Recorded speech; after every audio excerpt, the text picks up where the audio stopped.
সম্মানিত দর্শক এবং শ্রোতাবৃন্দ, আপনাদের সকলকে জানাই সালামুন আলাইকুম।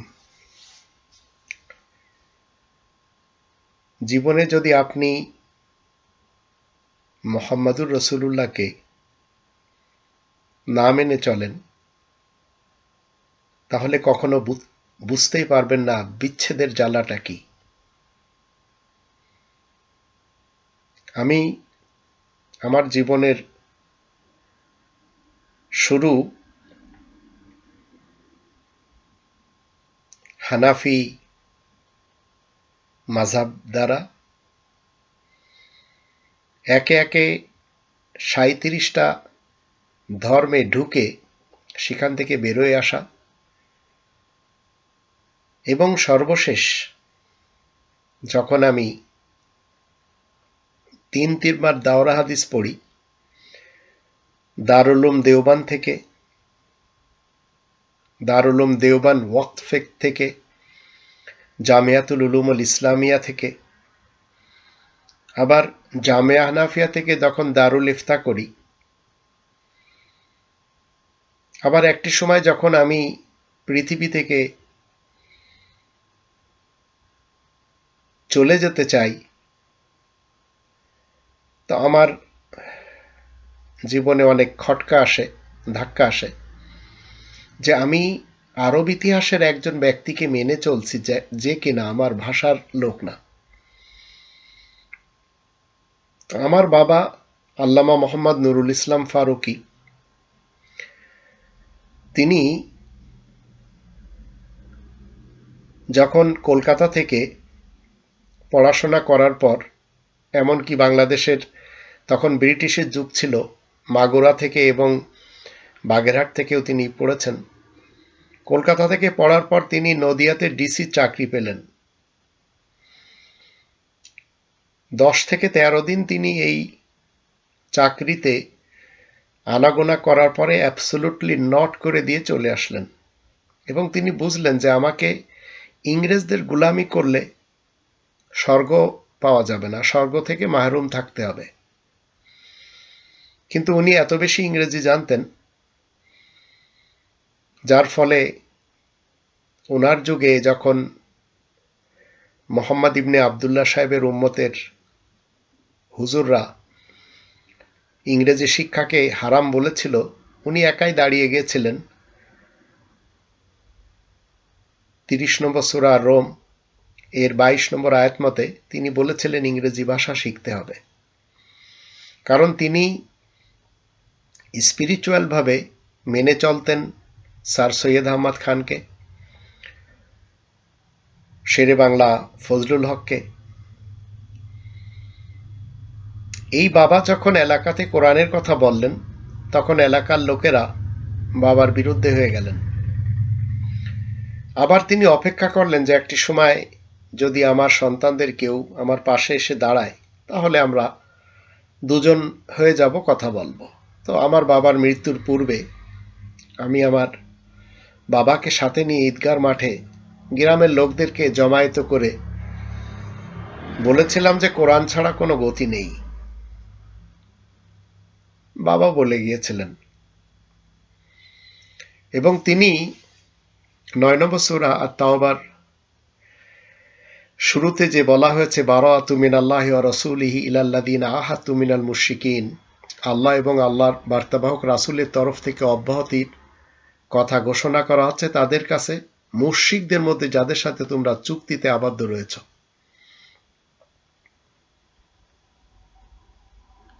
আর 3 নম্বর আয়াতে বলা হচ্ছে ওয়া আযানু মিনাল্লাহি ওয়া রাসূলিহি ইলান নাস ইয়াওমাল হজ্জিল আকবার আন্নাল্লাহা বারিউম মিনাল মুশরিকিনা ওয়া রাসূলুহু ফাইন তুবতুম ফাহুয়া খায়রুল লাকুম ওয়া ইন তাওয়াল্লাইতুম ফা'লামু আন্নাকুম গায়রু মু'জিজিল্লাহ ওয়া বাশশিরিল্লাযিনা কাফারু বিআযাবিন আলীম। আল্লাহ এবং আল্লাহর বার্তাবাহক রাসূলের তরফ থেকে হজ্জে আকবরের দিন মানবজাতির সামনে এই ঘোষণা রয়েছে যে আল্লাহ এবং আল্লাহর বার্তাবাহক রাসূল অংশীবাদী মুশরিকদের উপরে বিরক্ত এবং সব রকমের দায়মুক্ত। তাই তোমরা যদি ফিরে আসো তবেই তোমাদের জন্য মঙ্গল, আর যদি তোমরা অবাধ্য হও তাহলে তোমরা জেনে রাখবে তোমরা তো আর আল্লাহ তাআলাকে হীনবল করতে পারবে না। তুমি আয়াত গোপনকারী কাফেরদেরকে কঠিন যন্ত্রণাপূর্ণ আযাবের সুসংবাদ দাও।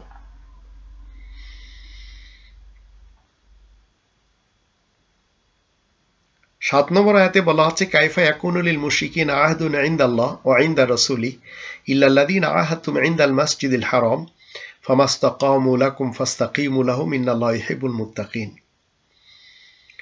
আল্লাহ ও আল্লাহর বার্তাবাহক রাসূলের নিকট অংশীবাদী মুশরিকদের কোনো চুক্তি কিভাবে স্থায়ী হবে? কিন্তু মাসজিদুল হারামের কাছে বসে যাদের সাথে চুক্তি সম্পাদন করা হয় তাদের কথা আলাদা। তারা যদি তোমাদের সাথে কথা ঠিক রাখে তাহলে তোমরাও তাদের সাথে কথা ঠিক রাখবে। এই কথা সত্য সুনিশ্চিত জানবে যে আল্লাহ তাআলা মুত্তাকিনদেরকে ভালোবাসেন। মুত্তাকিনদের সঠিক ডেফিনেশন আমরা 2 নম্বর সূরা আল বাকারার 177 নম্বর আয়াতে খুঁজে পাই। 9 নম্বর সূরা তাওবার 28 নম্বর আয়াতে বলা হচ্ছে ইয়া আইয়ুহাল্লাযীনা আমানু ইন্নামাল মুশরিকুনা নাজাসুন ফালা ইয়াকরাবুল মাসজিদাল হারাম বা'দা আমিম হাযা ওয়া ইন খিফতুম আইলাতান ফাসাউফা ইউগনিকুমুল্লাহু মিন ফাদলিহি ইন শাআ ইন্নাল্লাহা আলিমুন হাকীম। তোমরা যারা ঈমান এনেছো শোনো, অংশীবাদী মুশরিক এরা সবাই অপবিত্র, সুতরাং তারা যেন মাসজিদুল হারামের কাছেও না আসে। এই ঘোষণাকালের পরে আর তোমরা যদি অভাব অনটনের আশঙ্কায় ভীত হয়ে থাকো তাহলে আল্লাহ শীঘ্রই তোমাদেরকে নিজের দান সাহায্যের মারফতে সম্পদশালী করে দেবেন। অবশ্য আল্লাহ যদি ইচ্ছা করেন, আর নিশ্চয় আল্লাহ হলেন মহাজ্ঞানী মহাবৈজ্ঞানিক। এই আয়াতগুলি নিয়ে আমি আমার বাবার সাথে আমার দাদার কবরস্থানের পাশে দাঁড়াই, কিছু কথা হয় এবং তিনি আমাকে বলেন যে ইতেদাল পছন্দ থাকতে হবে। তা আমি আমার বাবাকে নিয়ে তখন 9 নম্বর সূরা তাওবার 40 নম্বর আয়াতটি সামনে রাখি, ইল্লা তানসুরুহু ফাকাদ নাসারাহুল্লাহ ইয আখরাজাহুল্লাযীনা কাফারু সানিয়া ইসনাইন ইয হুমা ফিল গার ইয ইয়াকুলু লিসাহিবি লা তাহজান ইন্নাল্লাহা মা'ানা ফাআনজালাল্লাহু সাকিনাতাহু আলাইহি ওয়া আইয়াদাহু বিজুনুদিন লাম তারাউহা ওয়া জাআলা কালিমাতাল্লাযীনা কাফারু সুফলা ওয়া কালিমাতুল্লাহি হিয়াল উলিয়া। তোমরা যদি তাকে সাহায্য না করো তাহলে আল্লাহ তাকে তখনও সাহায্য করেছেন যখন কাফিররা তাকে নির্বাসিত করতে চেয়েছিল। যখন দুজন লোকের মধ্যে তৃতীয় জন আল্লাহ থাকেন, তা আমার বাবা আমাকে বলেছিলেন যে হয়তো তোমার সাথেও এলাকাতে এই ধরনের হতে পারে, তবে যদি ঈমান গোপন করে থাকতে চাও যেভাবে আমি রয়েছি তাহলে সমস্যা হবে না। যখন তারা দুজন নির্জনে গুহার মধ্যে থাকে, নির্জনে গুহার মধ্যে আমরা দুজন কবরস্থানে ছিলাম, তখন তার সঙ্গীক এসে বলে শোকার্ত হবে না, আল্লাহ আমাদের সাথেই রয়েছেন। তারপরে আল্লাহ তার জন্য নিজের কাছ থেকে সান্ত্বনা দান করেন, তাকে এমন সৈন্যবাহিনী দিয়ে সাহায্য করেন যা তোমরা দেখতে পাও না। এভাবে আল্লাহ কাফিরদের স্থায়ী খবিস কালেমা শানে নজুল বলেন, ওহী গায়ের মাতলু বলেন, হেও প্রমাণ করেন। আর আল্লাহ স্থায়ী ও তৈয়বা কালেমা তথা শব্দসমূহ শ্রেষ্ঠ বলে প্রমাণিত করেন। আর আল্লাহ হলেন মহাসম্মানিত মহাবৈজ্ঞানিক। এরপর বাবার সাথে আর আমার দেখা হয়নি, বাবা দুনিয়া থেকে চলে গেলেন। বাবাকে আমি যতটুকু পেরেছি প্রবাসী হিসেবে আমি সহযোগিতা করেছি। বাবার মৃত্যুর সময়ও 20,000 টাকা আমার দেওয়া হয়েছে। এরপরে আমি আমার মাকে বোঝালি, মা খুব সহজভাবে আমি বললাম যে আমি মোহাম্মদুর রসুল্লাহকে মানি, মোহাম্মদ ইবনে আবদুল্লাহ সাহেবকে মানি না। তো মা বলেন এটা আবার কেমন তোর কথা, আমরা তো মনে করি একই জিনিস, যেমন মুসলমান এবং মুসলিম অনেকেই মনে করে এক জিনিস। আমি আমার মাকে যখন বললাম যে মা, তোমার 4টে মেয়ে, 6 বছরের 4টে মেয়েকে তুমি কি 51 বছরের কোনো বুড়োর সাথে বিয়ে দিতে? মা বলছে না, আমি তো দিতাম না। তা আমি বললাম যে মোহাম্মদ ইবনে আবদুল্লাহ সাহেবের ইতিহাসে রয়েছে 6 বছরের আয়েশাকে বিয়ে করা। তখন আমার মা আস্তে আস্তে আমার দিকে আসেন। আর আমি জীবনে বাবার খুব প্রিয় পাত্র ছিলাম, এলাকার লোকদেরও ছিলাম, এমনকি আমার মায়েরও খুব প্রিয় পাত্র ছিলাম। মা করোনা কালে করোনা হয়েছে, আমিও করোনাতে ছিলাম ইউরোপে। আল্লাহ আমাকেও সুস্থতা দিয়েছেন, মার পিছনে আমি টাকা পয়সা খরচ করেছি আমার ছোট মুনজামাইকে দিয়ে। আরো অন্যান্য ভাই বোনেরা দিয়েছে কি না দিয়েছে সেটি আমি কোনো খবর রাখিনি, আমার দরকারও নেই। তা আমি সকল ভাই বোনদের কাছে টাকা পয়সা পাই, তাদের অনেক উপকারে আসি। 3 নম্বর বোনটা আমার যখন তার স্বামী হারা হয়ে যায়, ছোট ছোট 3টে বাচ্চা থাকে, সেই 3টে বাচ্চাকে নিয়ে এখন আমার কোনো ভাই বোন তাকে জায়গায় দিবে না। আমাদের বাড়ি অনেক বড়, কিন্তু সেখানে তার জন্য জায়গা নেই। বরঞ্চ আমার বড় আহ, ভাই এবং মেজ ভাই, আমার ছোট বোনটা আমাদের বাড়িতে থাকতো। তার 2টো ছোট ছোট সন্তান ছিল, এখন তারা ইউনিভার্সিটিতে পড়ে। বাবার মৃত্যুর সাথে সাথে তাকে বের করে দেওয়ার জন্য তারা উঠে পড়ে লাগে, শেষমেশ ঘর থেকে বেরই করে দেয়। তো বাবার প্রিয় পাত্র আমি ছিলাম, ভাই বোনদেরও প্রিয় পাত্র ছিলাম, আর মায়ের তো খুব বেশি আদরের ছিলাম। কিন্তু আমার স্ত্রীর আমি একজন ভালো স্বামী, আমার 2টো মেয়ের আমি একজন ভালো বাবা। তা আমি ওই বোনটাকে, 3 নম্বর বোনটাকে বললাম যে কেউ যখন জায়গা দিচ্ছে না বা বাড়িতে তোমার থাকার কোনো ব্যবস্থা নেই, তা আমার যে জায়গা রয়েছে যেখানে আমি বাড়ি করব, এখানে তুমি ছোট্ট একটা ঘর বেঁধে থাকো, যতদিন তোমার 3টে মেয়ে বিবাহ না হয়ে যাবে ততদিন থাকো। তো বোন তখন বললেন যে আমি আপনার এই জায়গাটা কিনে নিতে চাই। তো বাবার সম্পত্তি আমি তো সবেমাত্র পেলাম, আমি কিভাবে বেচতে পারি? তাও বড় ভাই ছোট বোনের কাছে বিক্রি কিভাবে করে আমার তো বুঝে আসে না। তা আমি তাদের চালটা বুঝিনি। তার সাথে যে আরো 8জন ভাই বোন, মানে এরা 9জন মিলে যে একটি সমস্যা ঘটাবে এবং তারা একটি সময় আমার সাথে ফাসাদ করবে, সেটি আমি বুঝতে পারিনি। কারণ কোরআনে যখন 27 নম্বর সূরা আন-নামল এটি আমরা যখন পড়ি, তো আমরা 11 ভাই বোন। তার ভিতরে আমার ছোট বোনটা কোরআনের কথা মানার চেষ্টা করে,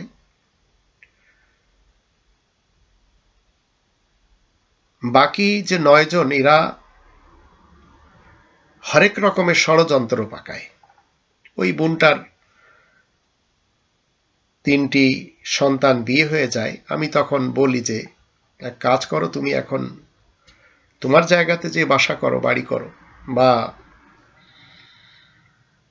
অন্যত্র চলে যাও, আমি আমার বাড়িটা চারিপাশ থেকে ঘিরে দিয়ে আমার 2টো মেয়েকে নিয়ে, আমার স্ত্রীকে নিয়ে সুখে শান্তিতে থাকবো। এর জন্য আমি ছাদের উপরে একটি সুইমিং পুলও তৈরি করেছি।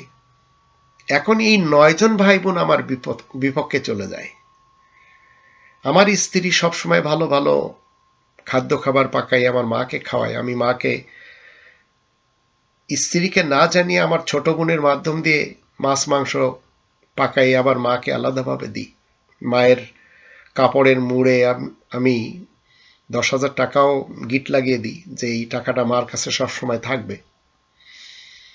এই 9জন ভাই বোন আস্তে আস্তে যখন তাদের কাছে আমি আমার প্রাপ্য চাই, তারা দেয় না। তখন আমার 27 নম্বর সূরা আন-নামলের 48 নম্বর আয়াত বুঝে আসে, যেখানে বলা হচ্ছে ওয়াকানা ফিল মাদিনাতি তিসআতু রাহতিন ইফসিদুনা ফিল আরদি ওয়ালা ইউসলিহুন। আর শহরের 9টি নেতা লোক এমন, যারা দেশে গোলযোগ সৃষ্টি করে বেড়ায়, উন্নত সংশোধনের জন্য কিছুই করে না। তা আমি যখন এদেরকে বলি যে আমি তো মোহাম্মদুর রসুলুল্লাহকে মানি, মোহাম্মদ ইবনে আবদুল্লাহ সাহেবের সাথে আমার যোগ সম্পর্ক শেষ হয়ে গেছে, যখন আমি তার ইতিহাস পড়ি, তার হাদিস পড়ি, তার রিওয়ায়াত এবং ফলসফা পড়ি, এবার আস্তে আস্তে আমার স্ত্রী এবং আমার মাঝে বিচ্ছেদের জন্য এই 9জনের গ্রুপটা অনেক কাজ করে। আমার 2টি মেয়ে বাড়ি থেকে 1 মাইল দূরের স্কুলে তাদের যেতে হয়, রাস্তাতে অনেকগুলি ছেলেরা লেগে যায়। আমার ভাই বোন সব জানে, কিন্তু তারা বাধা দেয় না। আবার তাদের মধ্যে এই নাপাক যে চরিত্রগুলি আস্তে আস্তে ধারণ করে তারা। আমার টাকাগুলো তারা ফেরত দিল না। তা আমি আমার জীবনে তো বাবার খুব প্রিয় পাত্র ছিলাম, যে মায়ের আমি খুব বেশি আদরের, সেই মাটাকে আমার থেকে এরা আলাদা করে নেয়। আমার মা এখনো আজ 2024 সাল জীবিত আছেন, কিন্তু আমার মায়ের কাছ থেকে মোবাইল সংযোগ প্রথমে দূর করে নেয়। এইবার মাকে আমার বিরুদ্ধে এই 9 জন এমন কিছু গার্বেজ মতবাদ শিক্ষা দেয়, যে একসময় আমি 9 জন ভাই বোনের আমি আদরেরই তো ছিলাম, শ্রদ্ধার ছিলাম, স্নেহের ছিলাম। আস্তে আস্তে আমার মাকে আমার থেকে দূর করে। কখন? যখন আমার ছোট ভাই মায়ের বাবার বাড়ির সম্পত্তি নিজে একা নিজের নামে লিখে নেয় মাদ্রাসা বানানোর উদ্দেশ্যে, এবং তাকে মাকে বলা হয় যে এই জায়গা দিয়ে দিলে তুমি জান্নাতে যাবে। তো মা জান্নাতের লোভে দিয়ে দিয়েছেন, আমি জানিও না। তো আপনারা যারা নিজেদের বাবার এবং মায়ের প্রিয় পাত্র, মনে রাখবেন যখন আপনারা এই কোরআনের মোহাম্মদুর রসুলুল্লাহর সঙ্গী সাথী হতে যাবেন, তখন এরা ভাই বোনেরা মাকে আপনার থেকে দূরে করবে, বাবাকে দূরে করবে। আমার বাবাকে পারেননি, কারণ আমার বাবা কোরআনের ধারক বাহক হিসেবে পৃথিবীতে ছিলেন, ঈমান গোপন করে জীবন কাটাতেন। এবং ওনার কাছে আমি একবার জিজ্ঞাসা করি যে আপনি ঈমানকে গোপন করছেন কেন? আপনি তো প্রকাশ্যভাবে বলতে পারেন যে কোরআনে এই লেখা আছে। তখন তিনি একটি আয়াত আমাকে দেখান, সেই আয়াতটি হচ্ছে, যখন আমরা 16 নম্বর সূরা বানি ইসরাইলের আমরা যখন দেখি আয়াত নম্বর 106, সেখানে বিশেষভাবে কিছু কথা আল্লাহ রব্বুল আলামিন লিখে দিয়েছেন, যেটি এই কোরআনে বিদ্যমান। আর সেখানে যে কথাটি বিশেষভাবে বলা হচ্ছে সেটি হলো, বাবাকে যখন আমি বলি যে আপনি প্রকাশ্যভাবে জাতিকে বলেন, তখন তিনি বলছিলেন, মান কাফারা বিল্লাহি মিন বাদি ঈমানিহি ইল্লা মান উকরিহা ওয়া কলবুহু মুতমাইন্নুম বিল ঈমান ওয়ালাকিন মান শারাহা বিল কুফরি সাদরান ফাআলাইহিম গাদাবুম মিনাল্লাহ ওয়া লাহুম আযাবুন আযীম। যে ব্যক্তি ঈমান আনার পরে আল্লাহ তাআলার অবাধ্য হয়েছে, তবে যাদেরকে এজন্য বাধ্য করা হয়েছে, যাদের মন ঈমানের ব্যাপারে সুস্থির রয়েছে, তাদের কথা আলাদা। বরং যে ব্যক্তি খোলা মনে কুফরি করে যাচ্ছে, এসব লোকের জন্য আল্লাহ তাআলার তরফ থেকে গজব রয়েছে, আর তাদের জন্য মহা আযাবের ব্যবস্থা রয়েছে। তো আমার বাবা কি করলেন? ঈমান গোপন করে জীবন কাটিয়ে দিলেন। আমাকেও বললেন যে তুমি চেষ্টা করো ঈমান গোপন করে জীবন কাটাতে। তো আমি চিন্তা করলাম, আমার ভাই বোন, এমনকি আমার আপন মা, যারা আমাকে এত বেশি ভালোবাসেন, তা আমি হয়তো কোরআনের কথা বললে কিছুটা তারা একসময় মেনেছে। যখন আমি মোহাম্মদুর রসুলুল্লাহকে মোহাম্মদ ইবনে আবদুল্লাহ থেকে আলাদা বলা শুরু করলাম, আমার ছোট ভাই সেই সবচেয়ে বেশি মাথা নাড়া দিয়ে এলাকার লোকদেরকে আমার বিরুদ্ধে প্রথমে বলা শুরু করলো যে আমার ভাই রাসূল মানে না। তারপরে আমি কি করলাম, যখন আমি আর রহিকুল মাকতুম মোহাম্মদুর রসুলুল্লাহর সিরাত কোরআন থেকে লিখলাম, তখন সে আবার তার বোল পাল্টে দেয়। বোল পাল্টে দিয়ে এলাকাবাসীদের বলে যে আমার ভাই তো খ্রিস্টান হয়ে গেছে। এবং 2024 সালের এই ঈদগাহ মাঠে, যেখানে হাজার হাজার মানুষ ঈদের নামাজ পড়ে, সেখানে সে এমনভাবে কথা বলে যে আমার নাম নিয়ে সে বলছে না, কিন্তু এলাকাবাসীদেরকে বলছে যে বিদেশে বসে ইউটিউবের মাধ্যম দিয়ে হাদিসের বিরুদ্ধে কথা বলে, কত বড় সাহস! কোরআন মানার পক্ষে কথা বলে, হাদিস মানে না, নবী মানে না। তা আমি মোহাম্মদুর রসুলুল্লাহকে মানি, কারণ এই কোরআনের 48 নম্বর সূরা আল ফাতার 29 নম্বর আয়াতের শুরুতে বলা হচ্ছে মোহাম্মদুর রসুলুল্লাহ। মোহাম্মদ আল্লাহ তাআলার রসুল। মোহাম্মদ আয়াত প্রচারের কারণে প্রশংসিত উপাধি ধারণকারী ব্যক্তি। রাসূল মানে বার্তাবাহক। ওয়াল্লাযীনা মাআহু আশিদ্দাউ আলাল কুফফারি রুহামাউ বাইনাহুম, যারা মুহাম্মদুর রাসূলুল্লাহর সঙ্গী সাথী তারা নিজেদের মধ্যে রহমদিল, আয়াত গোপনকারীদের ব্যাপারে কঠোর। তা আমি যাদের প্রিয় পাত্র ছিলাম তারাই কিনা আমাকে একসময় কি করলেন, ধাক্কা দিয়ে দিলেন বিভিন্ন ইস্যু তৈরি করে নিয়ে। বাবার জমাজমি রেখে যাওয়া ভাগ বাটোয়ারার সময় আমি ছিলাম না, আমাকে বাগানে, কবরস্থানে, আবার ডুবাতে এমনভাবে জায়গা দিয়েছে, তাতেও আমার কোনো দুঃখ ছিল না, যে আমার ভাই বোনেরাই তো করেছে। বোনটাকে কেউ জায়গা দিল না, আমি তো দিলাম। আবার আমার কাছ থেকে বোনটা জায়গা কিনে নেওয়ার জন্য কত ফন্দি করলো। আমি জানি না এর পিছনে এই যে টোটাল 9 জন ভাই বোনদের এত ষড়যন্ত্র। পরবর্তীতে যখন সবকিছু জানলাম তখন আমি নিজে আর ইচ্ছা করলাম না যে আমি এদের কাছে অন্তত ভালো থাকি। আমি পৃথিবীতে অনেকের কাছে ভালো না, কিছু কিছু লোকের কাছে আবার ভালো, কিন্তু যাদের কাছে ভালো না তারা আমার ব্যক্তিত্বকে নিয়ে নিজেদের কি বলে ইচ্ছাগুলি পরিপূর্ণ করতে পারেনি, যার জন্য একে একে সবাই আমার থেকে আলাদা হয়ে যায়। আমার কোনো সমস্যা নেই, আমি আল্লাহ তাআলা শান্তির রাজ্যে একাই নিজের ব্যক্তিত্বকে ভালোবেসে, আল্লাহ তাআলাকে ভালোবেসে আমি জীবন কাটিয়ে যাই, এবং ক্ষণস্থায়ী জান্নাতে থাকার ব্যাপারে আমি কারোর সাথে কম্প্রোমাইজ করি না, সে যেই হোক না কেন। কিন্তু দুঃখের বিষয় হলো যে আমি আমার স্ত্রীর ভালো একটি স্বামী ছিলাম, সেখানে এক সময় এই ভাই বোনদের কারণে গন্ডগোল বাঁধলো, আবার সেটি আমি ঠিক করে নিলাম। আমার মেয়ে দুটির সাথে গন্ডগোল হলো, সেটিও ঠিক করে নিলাম। কিছু কোরআনের ভাই বোন, তাদের কাছে আমার অনেক কথা আমানত ছিল, সেগুলি তারা একটা সময় দেখলো যে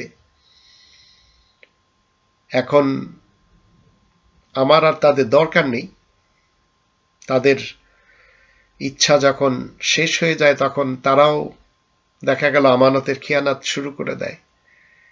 ঠিক একইভাবে পৃথিবীতে বিশ্বাস করেন যে আপনি যদি মনে করেন যে সবার প্রিয় পাত্র হয়ে থাকবেন, সেটি সম্ভব না। যেমন ধরুন সেই বিশ্বের কিছু লেখা যে উপদেশ, তার ভিতরে একটি ঘটনা আমরা শিয়াল আর কচ্ছপের ব্যাপারে জানি, এই খরগোশ এবং কচ্ছপের ব্যাপারে জানি, শিয়ালের আঙ্গুর ফল পাড়ার ব্যাপারে জানি, যখন আঙ্গুর ফল পাড়তে পারে না তখন সে বলে দেয় আঙ্গুর ফল টক।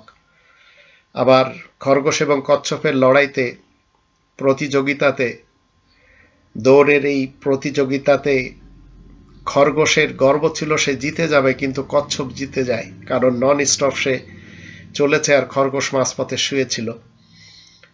ঠিক একইভাবে স্বামী স্ত্রী এবং গাধা নিয়ে একটি ঘটনা তার রয়েছে। সেটি হলো স্বামী স্ত্রী কি করছে, গাধার উপরে বসে যাচ্ছে।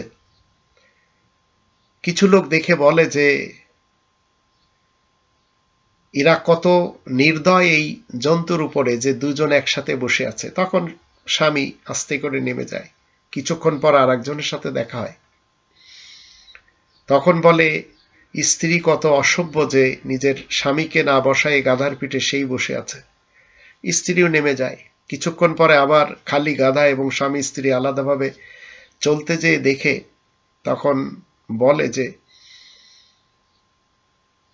গাধা থাকার পরেও স্বামী স্ত্রী গাধাকে ব্যবহার করছে না। তো এইভাবে অনেক কথা শুনতে হয়। তো মেন জিনিস হলো পৃথিবীতে আপনি সকলের প্রিয় পাত্র হতে পারবেন না। আমার ভাই বোনেরা আমার টাকা পয়সা পৃথিবীতে ফেরত দিচ্ছে না, আমি না দিলে পৃথিবীতে হয়তো আমি ধৈর্য ধরে চলে যাব, কিন্তু পরকালে যে আমি এদেরকে ছাড়বো তা না। আর যে মায়ের আমি খুব আপন এবং প্রিয় পাত্র ছিলাম, সেই মা থেকে আমাকে এমনভাবে দূর করেছে যে আমার বিরুদ্ধে আমার মায়ের কান এত বেশি ভরে দেওয়া হয়েছে যে আমার মা এখন আমার পক্ষে না। তো আপনারা যারা পৃথিবীতে সবার আপন হতে চান, মনে রাখবেন আপনি যখন নিজের স্ত্রীর আপন হবেন তখন অন্যরা দূরে চলে যাবে, যখন নিজের বাপ মা আপন হবেন তখন স্ত্রী দূরে চলে যাবে, যখন সন্তানদের আপন হবেন তখন অন্যরা আপনার থেকে দূর হয়ে যাবে। তো পৃথিবীতে সবার আপন হওয়া মুশকিল। আর সবচেয়ে বেশি কঠিন সময় আপনার আমার জীবনে কখন আসে, যখন এই কোরআন পড়ে আপনি মোহাম্মদুর রসুল্লাহ সঙ্গী সাথী হবেন। আর মোহাম্মদ ইবনে আবদুল্লাহ সাহেবের ইতিহাস, হাদিস, ফলসফা পড়ে যখন দেখবেন যে ওই চরিত্রটা ইসলামের না, এবং ওই চরিত্র নিয়ে কোরআন কোনো কথা বলে না। আর এই কোরআন কোথাও বলে না এই কোরআন মোহাম্মদ ইবনে আবদুল্লাহকে দেওয়া হয়েছে, কিন্তু এই কোরআন আয়াত প্রচারের কারণে প্রশংসিত উপাধি ধারণকারী ব্যক্তিকে মোহাম্মদ বলে। আর এই মোহাম্মদ সবসময় আসে যায়। ৩ নম্বর সূরা আল ইমরানের ১৪৪ নম্বর আয়াতে বলা হচ্ছে, ওমা মুহাম্মাদুন ইল্লা রাসূল কদ খালাত মিন ক্বাবলিহির রুসুল আফা ইন মাতা আও কুতিলা ইনকালাবতুম আলা আকাবিকুম ওয়া মান ইয়ানকালিব আলা আকিবাইহি ফালান ইয়াদুররাল্লাহ শাইআ ওয়া সায়াজজিল্লাহু শাকিরিন। তো আয়াত প্রচারের কারণে প্রশংসিত উপাধি ধারণকারী ব্যক্তি এই মুহাম্মদ সকলের মাতৃভাষায় থাকে। ১৪ নম্বর সূরা ইব্রাহিমের ৪ নম্বর আয়াত মতে। আবার চলে গেলে আর একজন আসে। এটি চলমান একটি উপাধি। তো আপনি যখন মোহাম্মদ ইবনে আবদুল্লাহকে ছেড়ে মোহাম্মদুর রসুল্লাহ দিকে আসবেন, আর এই কোরআন মতে যে মোহাম্মদুর রসুল্লাহর সিরাত আপনি যখন পড়বেন, তখন আপনি বুঝতে পারবেন যে আপনি এতদিন ভ্রূণের শিকার ছিলেন। মোহাম্মদ ইবনে আবদুল্লাহ ইবনে আব্দুল মুত্তালিব বিন হাশিমকে মোহাম্মদুর রসুল্লাহ মনে করেছিলেন। আর এর জন্য দেখবেন তার যারা উম্মত রয়েছে তারা হরেক রকমের ডিভাইড করে, তর্ক বিতর্ক অনুষ্ঠান করে, নিজ নিজ ভাবে জিতার জন্য। এর জন্য ব্যবহার করে মোহাম্মদ ইবনে আবদুল্লাহ সাহেবের নামে রচিত গ্রন্থগুলি। সিয়ায় সিত্তা বলেন, কুতুবে আরবা বলেন, শানে নজুলের গ্রন্থ বলেন, ফিকার গ্রন্থ বলেন, ফলসফার গ্রন্থ বলেন, সিরাতের গ্রন্থ বলেন, এগুলি সব তারা সামনে এনে হার জিত নিয়ে একটি অনুষ্ঠান করে। একের পর এক অনুষ্ঠান আপনার জীবনে আমার জীবনে আমরা দেখতে পাই। কিন্তু মুহাম্মদুর রাসূলুল্লাহ চিরকাল কোরআনের আয়াতের সাথে উপদেশ দিবেন। এটি ৫০ নম্বর সূরা কফের ৪৫ নম্বর আয়াতে বলা হচ্ছে, নাহনু আ'লামু বিমা ইয়াকুলুন ওয়া মা আনতা আলাইহিম বিজাব্বার ফাযাক্কির বিল কুরআনি মান ইয়াখাফু ওয়াঈদ। মানুষেরা যা কিছু বলে আল্লাহ বলেন, আমি খুব ভালো করেই জানি, কিন্তু তুমি তাদের উপরে কড়াকড়ির কোনো ব্যবস্থা আরোপকারী নও। সুতরাং যারা আমার শাস্তি থেকে ভয় করে, যে ভয় করুক তাকে কোরআনের আয়াতের সাথে উপদেশ দিবে। ফাযাক্কির বিল কোরআন। তা আমার ভাই বোনেরা যেসব ষড়যন্ত্র করে চলেছে, আমি ধৈর্য ধরে আছি এবং তাদের সব কথাগুলি শুনি বিভিন্ন মিডিয়ার মাধ্যম দিয়ে বা বিভিন্ন মাধ্যমের মাধ্যম দিয়ে। তখন আমার হাসি লাগে যে আমি তো মাইগ্রেশন করলাম মোহাম্মদ ইবনে আবদুল্লাহ থেকে মোহাম্মদুর রসুল্লাহ দিকে, এদিকে এখানে তো কোনো পাপ করিনি। আমার বাবা যে জিনিসগুলি গোপন করে রাখতেন আমি সেটি প্রকাশ করে যাচ্ছি কোরআনের আয়াতের মাধ্যম দিয়ে। এখন আমার আপন মায়ের পেটের ভাই বোনেরা আমাকে মা থেকে জুদা করেছে, এদেরকে আমি এই পৃথিবীতে কখনো ক্ষমা করব না। পরকালে তো এদের সাথে আমার বুঝ পড়া আছে, বাবার সামনে তারাও দাঁড়াবে, আমিও দাঁড়াবো। কিন্তু আমার মা এখন অবুঝ শিশুর মতো, কারণ জীবনের শেষ বয়সে তিনি। তা আমার এই ৯ জন ভাই বোনদের কাছে কোনো আবদার নেই, কিন্তু আমি বলতে চাই এক সময় এদের আমি প্রিয় পাত্র ছিলাম। কিন্তু আমার মায়ের যে আদর থেকে আমাকে আর আমি যে মাকে খেদমত করে যাব, তা থেকে যে আমাকে এরা মাহরুম করেছে, এর জন্য আল্লাহ এদেরকে শাস্তি দিচ্ছেন। তো এই 9 জন এরা কেউ সুখে নেই। ছোট বোনটা এলাকার পাশেই বাসা ভাড়া নিয়ে থাকে, থুকে থুকে সেও কাঁদে। তার কাছে আবার আমার এই 9 জন শত্রু ভাই বোনদের কেউ কেউ যায় আসে, কিন্তু যখন তাকে বলা হয় বা তাদেরকে বলা হয় যে মাকে এনে একটু দেখান, রাজি না। আমাদের বাড়ি এত বড় যে 2 পাশে 2টো বড় গেট রয়েছে, গেট বন্ধ থাকে সবসময়। এলাকার লোকেরা বলে যে এই বাড়ি থেকে একসময় কোরআনের কথা প্রচার হতো, আর সেখান থেকে ঠিক 10 মিটার বা 20 মিটার দূরে আমার আলাদা বানানো বাড়ি, যে বাড়িতে আমি আমার মাকে চিরস্থায়ীভাবে রাখতে পারিনি। সেজন্য আমার ওই বোনটাই দায়ী। আর ওই বোনটার 2টো মেয়ে আমার পক্ষে কথা বলে, কারণ তারা জানে আসল সিচুয়েশনটা। ছোট মেয়েটা ওই বোনের মায়ের দিকে চলে গেছে।